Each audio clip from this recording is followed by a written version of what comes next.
All right, we're going to go ahead and get started. I appreciate you guys joining us this morning. I'm Jeremy Pickens with Alabama Extension, and we do this webinar every third Thursday of every month in collaboration with the Alabama Nursery and Landscape Association.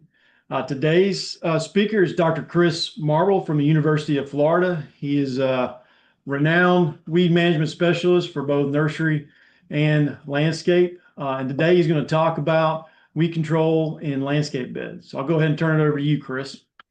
Thank you, Jeremy. Thank you all for taking time out of your day to tune into the webinar. Can you see the screen? Do I have that shared correctly? Yeah, it's shared correctly. Okay. So today I'm going to be talking about building a landscape weed control program.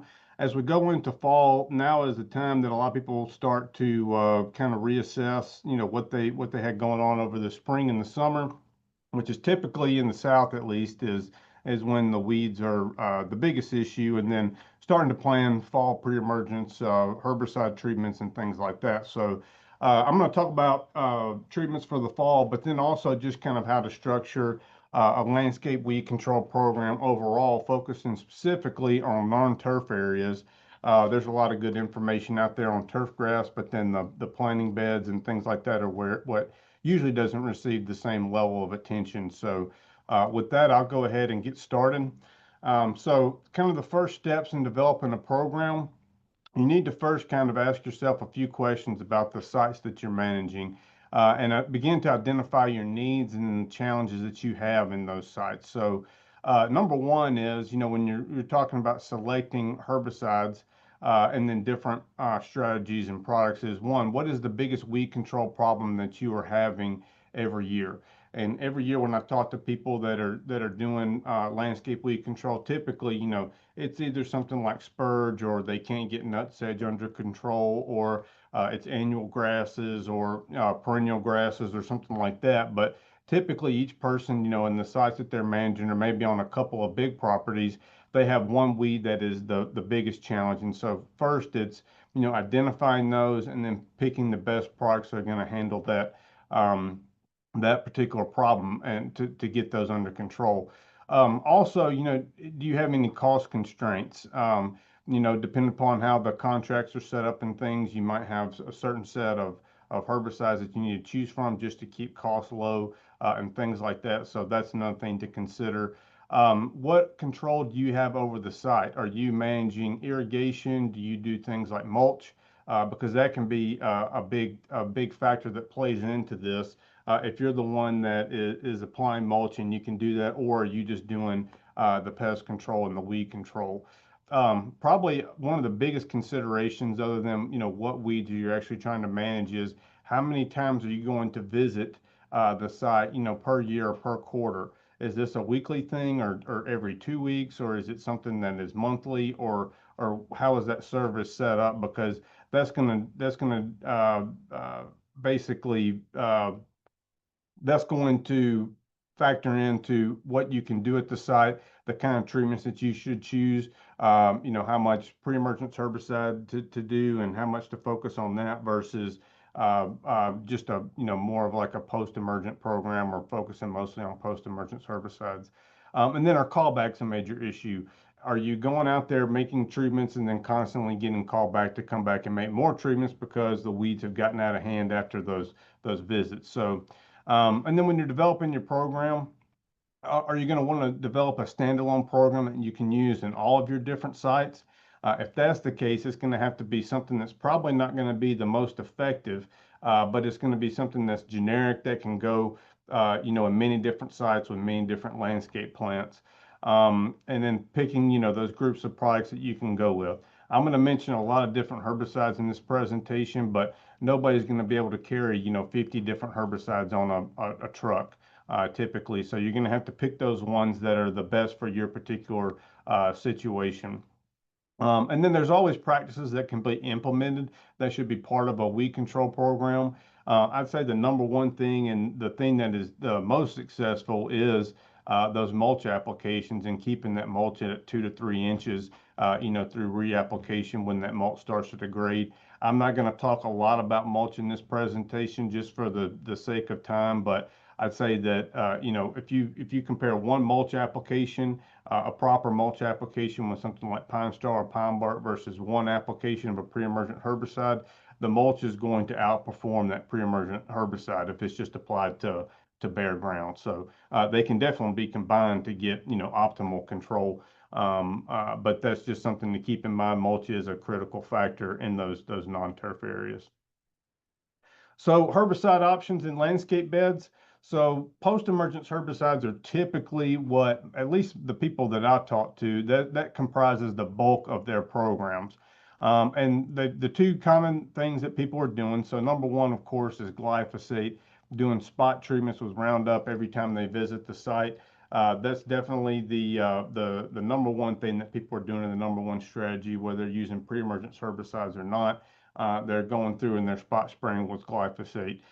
In terms of the herbicides that can be used in and around ornamental plants, glyphosate is definitely going to be the most effective in terms of spectrum of control. There's definitely resistance issues and things like that, but just bang for your buck, especially considering the generics that are out there. Glyphosate is going to be the top choice in a lot of cases just for purposes of weed control. The major issues with it are, with ornamentals, you get any sort of drift or overspray, that ornamental can be permanently damaged or killed, in a lot of cases. And then we do have a lot of resistance issues with glyphosate just because it is used so commonly in agriculture and then also in the landscape. Resistance issues have popped up where we have a lot of species that we can't control with glyphosate anymore. Probably the top alternative is glufosinate, which is Finale or Cheetah. It's not as good on larger perennial weeds because it's primarily a contact herbicide, so you don't get the same systemic activity, but it does tend to provide control similar to glyphosate on a lot of different weed species, depending upon the size. And when you're making close applications in close proximity to ornamentals, glufosinate can be a safer option. If you get drift or overspray, you're definitely still going to burn that plant. Annuals or bedding plants, they're going to probably die, from a drift or over application. But if you hit a woody ornamental, with glufosinate, most of the time it's going to be able to recover, whereas with glyphosate, it might not be able to. And then we don't have as many resistance issues just because glufosinate isn't as widely used. So there is a trade-off there. It's also typically going to be more expensive as well. But those are the two main things for non-selective weed control in planting beds. But then there's also a lot of other things that I think are kind of underutilized, because if you just stuck with those two, and most of the time people just pick one and use that continually. But there's a lot of other options that you can use that kind of work in the same way, but are strictly contact herbicides. Things like Scythe, Axe, Fireworks, Reward, or Dicot, which that one's, a lot of people have heard of Dicot. There's also a lot of plant oils and things like that. If you had customers that were interested in, things like reduced risk pesticides or organic pesticides and things, we don't typically think of that in the landscape as being important. But I work with a lot of school districts and things like that where they're asking for these products and they want their contractors to use OMRI certified herbicides and other pesticides, so that they can say, to parents, or if they're running a playground or something, that it's they're organic products that are being used. So there's a lot of options out there to look into. A lot of these, they can be mixed up into a percent concentration, just like a glyphosate or a glufosinate, and spot treat and sprayed to spot treat weeds. Here's a trial that we had. We had a lot of different weed species and different growth stages. So the results I have here were crabgrass, spurge, and oxalis. So 2 annuals and then 1 perennial weed and oxalis. These were relatively large when we treated these. And for these 3 species, glufosinate was similar to glyphosate. So the Finale or Cheetah was similar to the Roundup. The rest of those products that we tested, we didn't see much difference in those.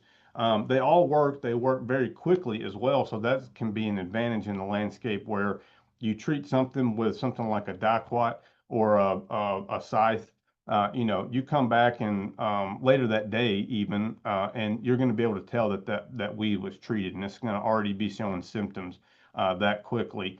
Um, it's just when the weeds get larger, you're going to have to use higher application volumes, get thorough coverage. That's important with any contact herbicide. But then also, if it's a perennial weed, you're probably going to have to make a follow-up application to get thorough control. But I think a lot of these different products have a place in a weed control program just because you're changing up the mode of action. And for small annual weeds, they oftentimes will work just as similar to glyphosate or glufosinate and work quickly as well.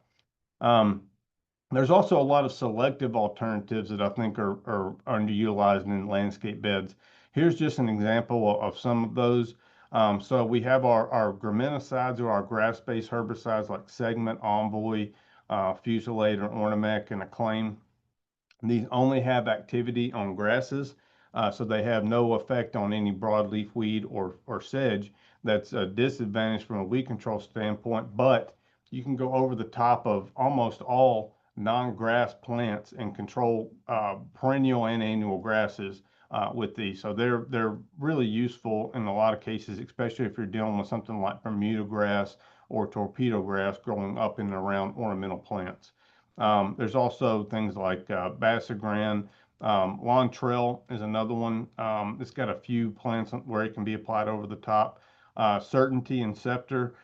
Those come into play a lot when people have a lot of jasmine beds, and then some other non-turf ground covers like Liriope, where they can be used over the top to control perennial weeds, specifically some sedge species that can be difficult to control. So these over-the-top landscape herbicides that I talked about, these selective options where you're controlling typically either grasses or some sedges or sedges and broadleaves combined. You only have about 30 to 50 plants that are on those labels. They're not expansive labels. You can get into a lot of trouble by going over the top of plants that aren't on those labels with those herbicides. But there's something to consider adding in if you have a huge issue with something like a torpedo grass, or you have weeds and jasmine beds or something like that. It's something to have in your back pocket as one of your tools in the toolbox to solve some of these issues where you can't solve them otherwise. With the pre-emergence herbicides that I'll talk about, a lot of those have 100 plants on the label where they can be applied over the top. And I'll talk about those in the next few slides. So this would be an example where some of those selective options might come into play. So in this case, torpedo grass growing up all in around these hollies. You can see where they were able to treat a lot of that torpedo grass that was all up in this mulch area with glyphosate, got good control of it there, but it's still growing up in the canopy of the plant. There you could do something like a Fusilade application, go over the top of those ornamentals, and then eventually over time get control of that torpedo grass. Otherwise, there's not really any way to salvage that. And as deep as it roots, there's no way to really even dig it up or remove it by hand. In this case, you have junipers. This is skunk vine, not as a big of an issue in Alabama as it is in Florida, but there's still a lot of people that would use those low-growing junipers as large ground cover in ground cover type areas and parking lots and things. And something like a lawn trail can be used over the top of a lot of junipers to get control of broadleaf weeds, specifically legumes and plants in the sunflower family. There's some other selective alternatives, so Pro Sedge, Sedge Hammer, and then Dismiss. Good sedge options. You can't necessarily go over the top of plants with those, but they're good options for sedge control specifically in those planting beds and can be used as a directed application around just about all the ornamentals. I talked a lot about the post-emergence herbicide options that you have. And with all those kind of combined, you can control or at least get manage a lot of those different weed issues that you have in those landscape beds. But if you're just going with those post-emergence herbicides and you're always just controlling the weeds that are there, you're always in kind of correction mode because you make the application. So let's say you visit the site every 2 weeks. Within 2 weeks, all those weed seeds that are there are going to already germinate, during the season at least, and come back. And so you can always be fighting those weeds, and you never get a time point where you don't have, a lot of weed pressure. Pre-emergence herbicides are good because they kind of give you a break, and they're kind of some insurance there to stop a lot of those weeds. And I always say, when you're talking about ornamentals where we don't have herbicide options or a lot of herbicide options, an ounce of prevention is worth a pound of the cure. So that saying goes, especially with weed control and ornamentals. And then a lot of the weeds that we deal with in planting beds specifically are a lot easier to control with pre-emergence herbicides than they are with certain post-emergence herbicides. And I just list a few examples of those. It could be something like artillery weed, which is hard to kill, or something like spurges or doveweed, which they just grow so quickly and they germinate so quickly during the season that they're difficult to get in control of unless you have unless you have a pre-emergence herbicide applied.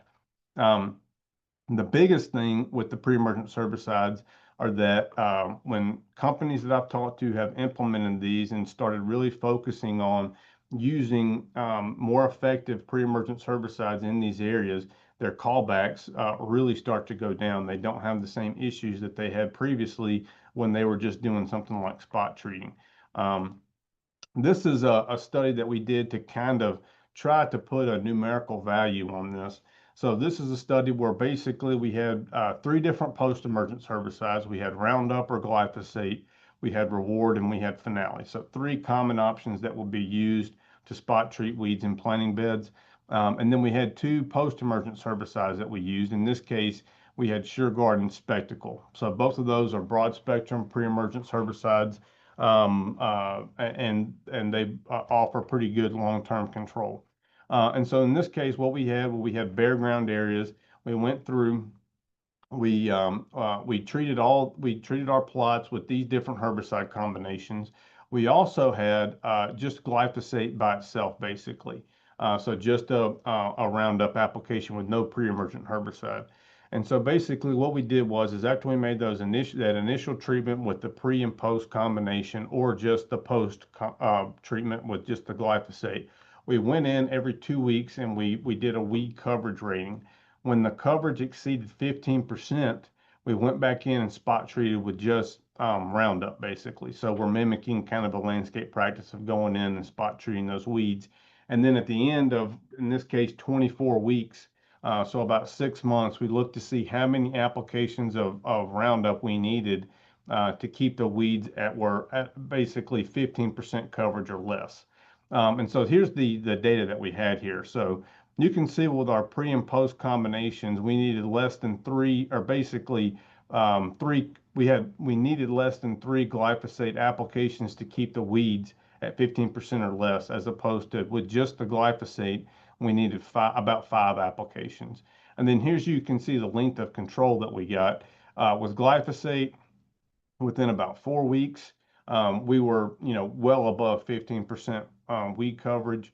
But then if you look at some of the combinations like Finale plus Spectacle, or glyphosate plus SureGuard, or glyphosate plus Spectacle, we're getting 8, 9, 10 weeks of virtual 90% control by adding that pre-emergence herbicide in there. The reason that control wasn't longer in a lot of cases is because we had some perennial species like nutsedge come in, which those herbicides don't really have a lot of efficacy on. Here's just some examples to show you this. So 8 weeks after the initial treatment, and then you can see the ones with the pre-emergent herbicide, they're still very clean.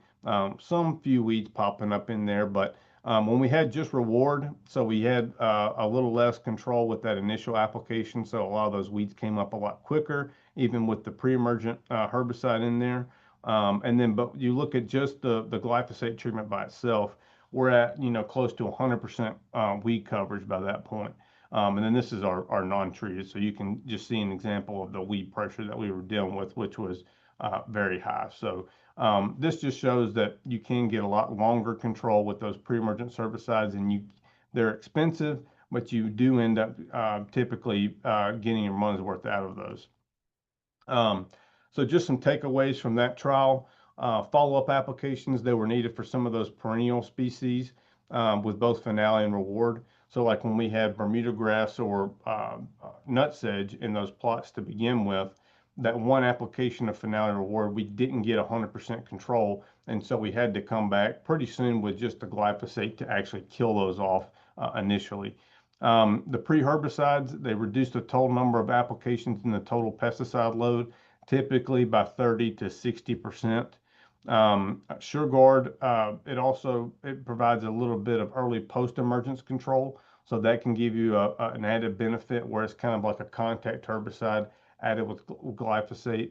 A lot of people will add something like Reward or Scythe to glyphosate to speed up the results, and SureGuard kind of does the same thing, not as effectively as Scythe or Reward, depending upon the rate, but it does the same thing, but it also gives you pre-emergence control.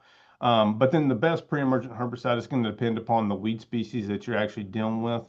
In this case, we just picked those two because they had performed well in another trial that we did on another area. But in this case, if I was really trying to target the weeds that I had in this particular area, I probably would have chosen something like at least for one of the treatments, something like a Tau or a Pennant Magnum, because yellow nutsedge was a big issue in those cases. And at least with those two herbicides, I would have gotten a little bit of suppression by incorporating those in. So selecting pre-emergence herbicides, you've got a lot of different options to choose from. Definitely not going to go through all these, but I just kind of got them grouped by mode of action.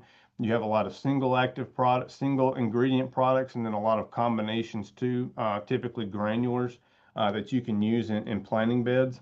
And all these, they can be used for different weed species and things, but they all could have a potential place in a weed control program, depending upon what weed species you're dealing with. And then this is also what I want people to think of when I'm talking about pre-emergence herbicides, is that people will just pick a pre-emergence herbicide and think that they're getting, control of all your weeds with that one herbicide because it's a pre-emergent herbicide. And so, but they will still have, pre-emergence herbicides are going to be more or less effective on different species, just like post-emergence herbicides will. So here's just kind of how the way to think about it. You can look at efficacy charts that are widely posted online and on labels. But this is just some things to think about. So herbicides that are just specifically strong on grassy weeds, that would be like a lot of group 3 herbicides like Barricade, Pendulum, Dimension, etc. Broadleaf herbicides that are good on a lot of broadleaf weeds. Something like Gallery, Tower, Spectacle, SureGuard, Broadstar, etc.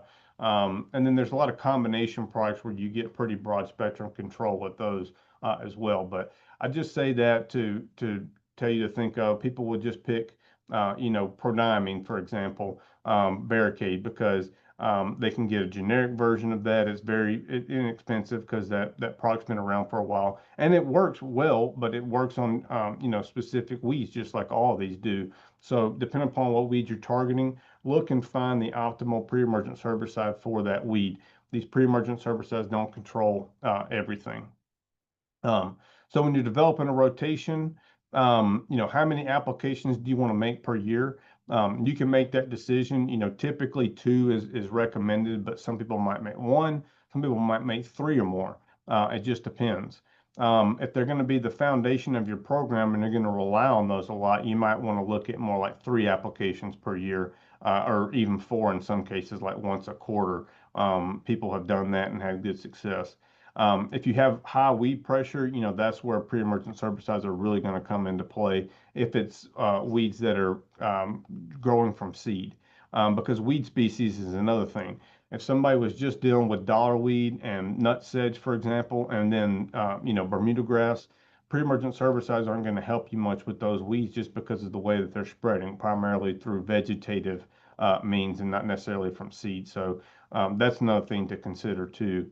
And then when are those pre-emergence herbicides going to be the most advantageous to you? So this is just some different timing examples. If you're going to do one application, typically people like to go, February, March timeframe for where y'all are at. You might go earlier or later than that. People will often tell me, they'll say, they'll call me April or May and say, I missed my application window for my pre-emergence herbicide.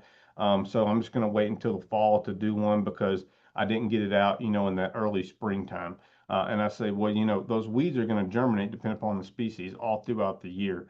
There are windows where you're targeting, when those species first start to germinate, but just because you missed that window doesn't mean you can't apply that and still get a lot of benefit out of it.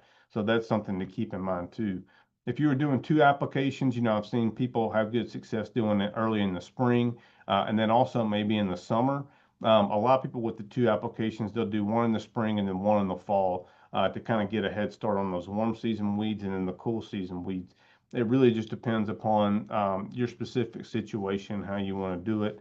If you did three applications, you might do one in spring, one in summer when we're getting the heaviest weed pressure from our summer annual weeds, and then another one sometime in the fall to give you a head start on those cooler season species. But those are just good timings that work for different situations, and depending upon what species you have, the timings that are going to be most optimal to you could potentially change. But this is how you want to think of it in terms of these are just generic rotation examples. And so I'm just putting these here to kind of help you think about selecting products and how you want to do it. Figure out how many applications you want to make. And then when those applications are being made, identify maybe your top, especially your top one, but maybe your top 3 to 5 species that you're going to be targeting with that herbicide. And then pick a herbicide that's going to be effective for that weed spectrum at that time of year. So, if it's early spring, you might have something like crabgrass. That's when it first starts to germinate, or goosegrass and spurges. So, you might pick something like a barricade or barricade plus gallery or Gemini, for example, to target those specific weeds. In the late spring or early summer, you might be getting into something like doveweed. So you want to choose something that's effective on doveweed. That's a little bit harder weed to control if that's one that you're dealing with.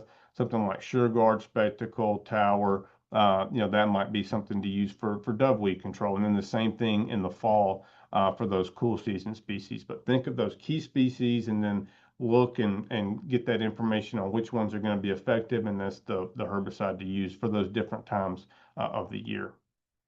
So just to kind of summarize and go into conclusion, assess the situation, develop a plan based upon what you need and what you have available. What products do you have?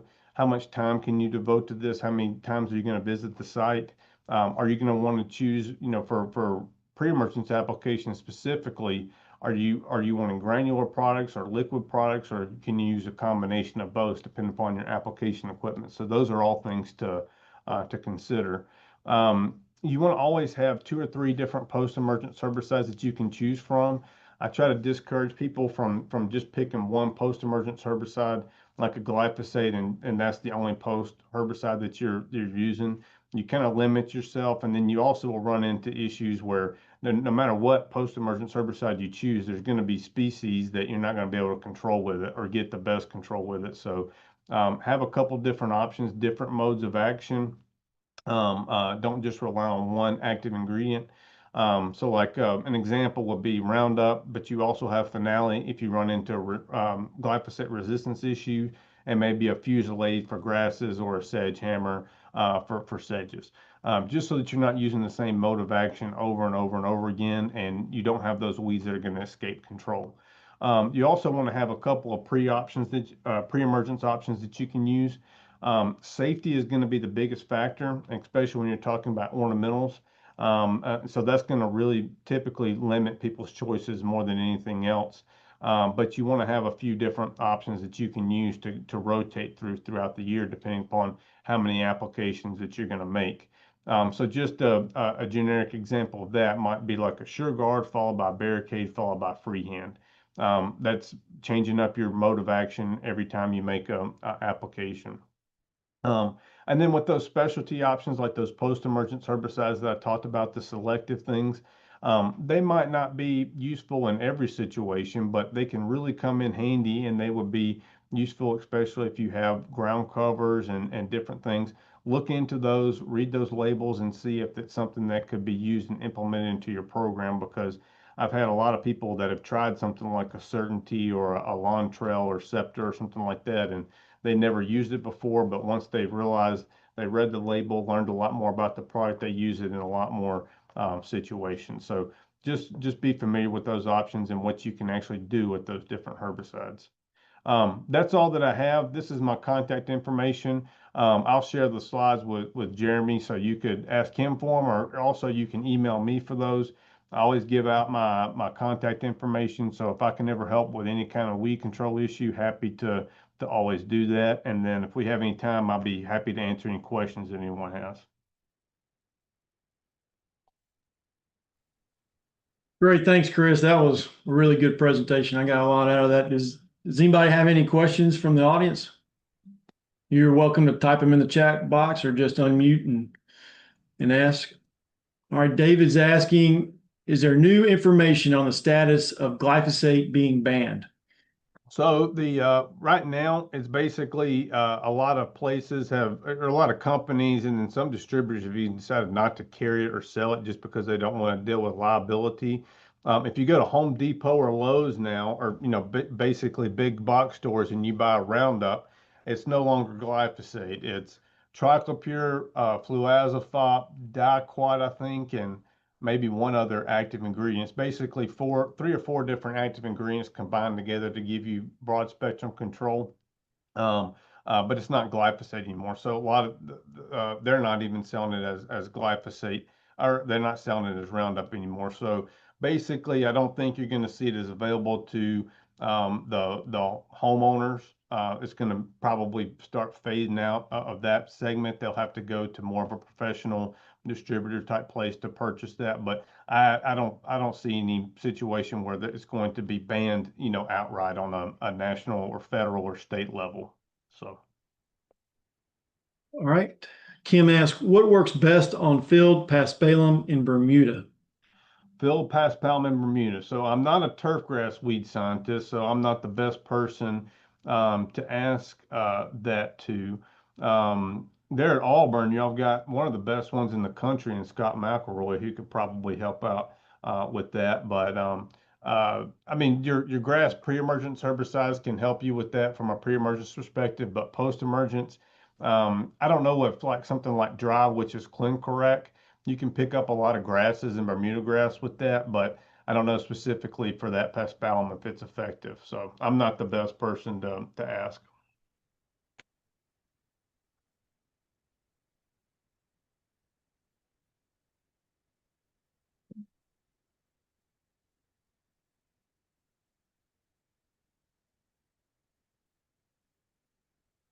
So then we would ask for landscape professionals on our nursery growers who don't have a weed science background, how do you typically help them prioritize or remember which pre's go where, especially when the list becomes long across the season? So the way that I typically do that, I mean, I've gone out to I don't know how many nurseries and actually helped them develop a program. So I give examples in these talks and everything, but I always tell people not to take what I'm putting in a presentation and use it.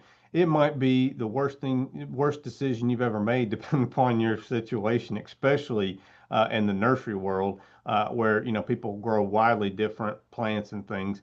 I just show it to kind of structure how to place products throughout the year. So you're using different modes of action. You're controlling an entire weed spectrum. And then also you're picking products that are going to be more effective on your cool season versus your warm season weeds. So typically when someone wants more help with that, I'm more than happy to talk to them and kind of tailor something specifically for them, because you can't really make a rotation plan that's going to work for everybody. So that's the way that I kind of do that. And if you were looking for efficacy information, I guess the best source would be the pest management handbook, nursery and landscape pest. That's still That's the where I best. always direct people. So I have a lot of extension documents on different species and things, but all of that is all in that 2017 Southeast Pest Management Guide for Nursery Crops and Landscape Plantings. If you just Google that, you'll be able to get to that, and all that efficacy information that I have, plus a lot of other people went into doing that. It's 2017, so it might need an update, especially on the insecticide and fungicide side. But for the herbicide part, we don't have too many herbicides that have come out since that was there, and that's the best place to find all of your efficacy information. Um, Alan just has a simple word, just pigweed, he inserted. So I don't Yeah. I'm sure it means controlling pigweed. Yeah, so pigweed pre-emergence, there's a lot of things that work on it. It's typical, and it depends upon what species it is. If it's in planting beds and stuff, I mean, you can typically try to get it when it's small because they grow very quickly. They produce, I mean, thousands and thousands of seed very fast, and they germinate very fast too. So key is trying to get it controlled before it goes to seed because then you'll have an issue for an extended period of time. Pre-emergence herbicides, a lot of stuff has good efficacy on it. Anything that's strong on broadleaf plants, your galleries, your Geminis, your freehands, towers, etc., spectacle, those all work pretty well. So as long as you get that application out in time to get it under control, and I'd say from a post-emergence perspective, trying to treat it when it's small before it goes to seed. So. Um, David's asking for you to comment on this. He said, in regards to Dallas grass pre-emergent, prodiamine doesn't seem to have Dallas grass labeled as a target. Only Dimension does, it seems. Yeah, so dimension is very strong on a lot of grasses. Prodiamine is also. So in a lot of cases with labels, Dallas grass, I'd have to look at my data specifically for that. It's been a while since I've worked on that species, but with a lot of pesticide labels, sometimes the manufacturer isn't able to go in and actually do the research to add something to that label, especially from an efficacy standpoint. So there's a lot of weeds and that these herbicides will control that aren't going to be included on those labels. An example of one that I deal with in Florida is artillery weed or pilea. I've seen it in Mobile before and like in New Orleans and other places in the Southeast. Just about all your pre-emergent herbicides work on it very well, but you're not going to see that on any of those labels just because they haven't done the data for that. So just because it's not on there doesn't necessarily mean that it's not going to work. That is a great place to start, but you could also look at something like that pest management guide or university or company efficacy charts because a lot of times that information is published there, but it doesn't make its way to the label, which is an expensive process for a manufacturer. So That makes sense. Chris, talking about the graminicides, is there some that you have to be careful with on like junipers? So it's not like a free for all, I guess. yeah, so there's fusilade is probably the most common one. So some of the low growing junipers and then azaleas also. There's a couple of azaleas on the label where it will say not to use them on those. I've done that. I mean, I've tested them before. You can get it's not like it's going to smoke or the scientific word that I always say is smoke it. That's not a research word, but that's what I say. It can cause some injury in some cases, but you want to avoid them to avoid that and go with a graminicide that you don't have that issue with. But there's a couple of species on those labels where you do want to check them and make sure there's nothing that's on there that's a do not treat.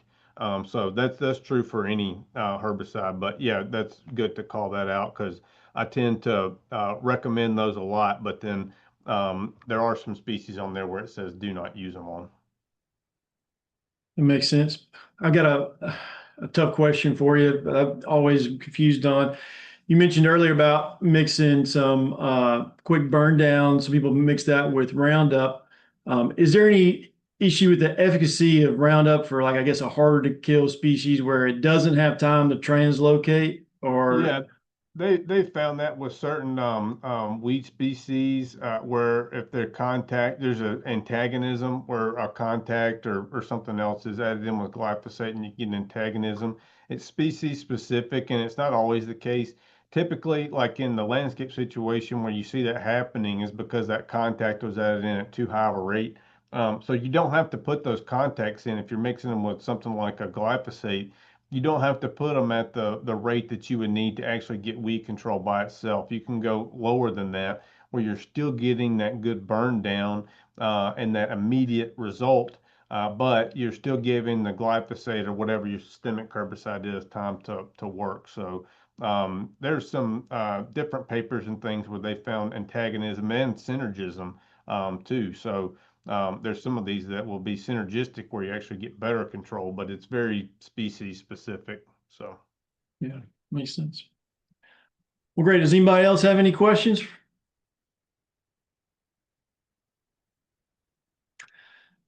Doesn't look like it. Well, Chris, we really appreciate your time today. Yeah. That was a great presentation, a lot of good information. I'm sure we'll get a lot out of it. And if you're interested in the slides, you can email Dr. Marble or you can email me and we'll get them to you. And this will be posted on the ANLA YouTube page probably within a week or so.